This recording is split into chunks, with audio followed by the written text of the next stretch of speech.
ওগো পিতা দেবতা, আপনি কোথায়? পিতা,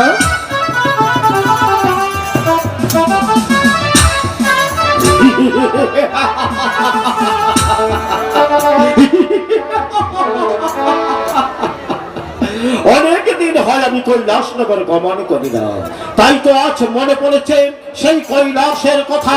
অনেক দিন তার স্থাপিত প্রাণ আমি শীতল করবো সেই কৈলাস।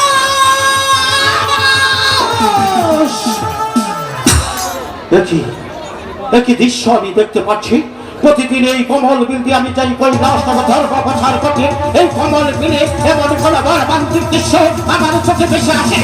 আজ কেন এই কমল বিল আলোতে আলোকিত হয়ে আছে? এর দেখলো বিহীন বুঝতে পারছি না। এর বিহীন না জানে আমি এখান থেকে পাও কোথাও।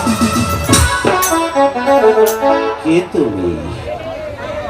তুমি কি মানব না দানব?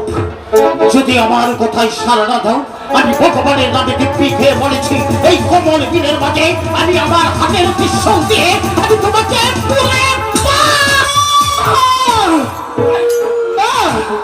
আমাকে মারবি না, আমি দানব নই, আমি একজন মানুষ। মানুষ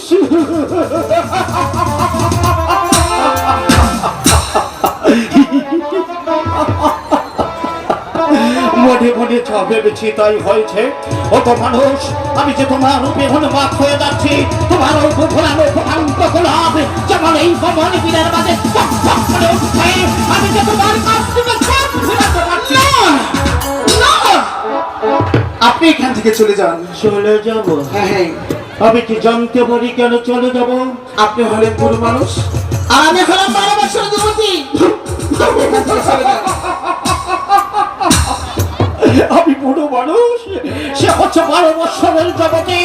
এই কন্যা, এই বুড়ো মানুষের কারাবতী যদি তোকে দেখাই তাহলে আমি 18 বছরের হতে পারি।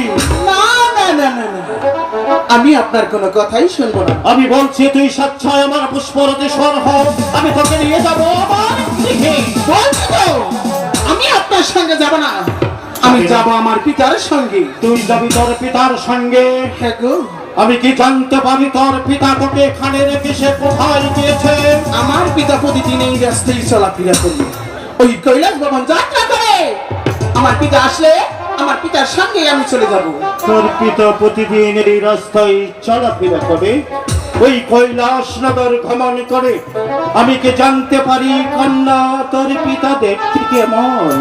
আমি বলছি আপনি শোনো। বল বল। আমার পিতা ইয়া বড় লম্বা, তার মাথায় আছে জট, তারপর গলায় আছে সাপ, তারপর আর হাতে আছে ত্রিশূল, তারপর দেবী দেব মহাদেব শিব কি ওগো ওগো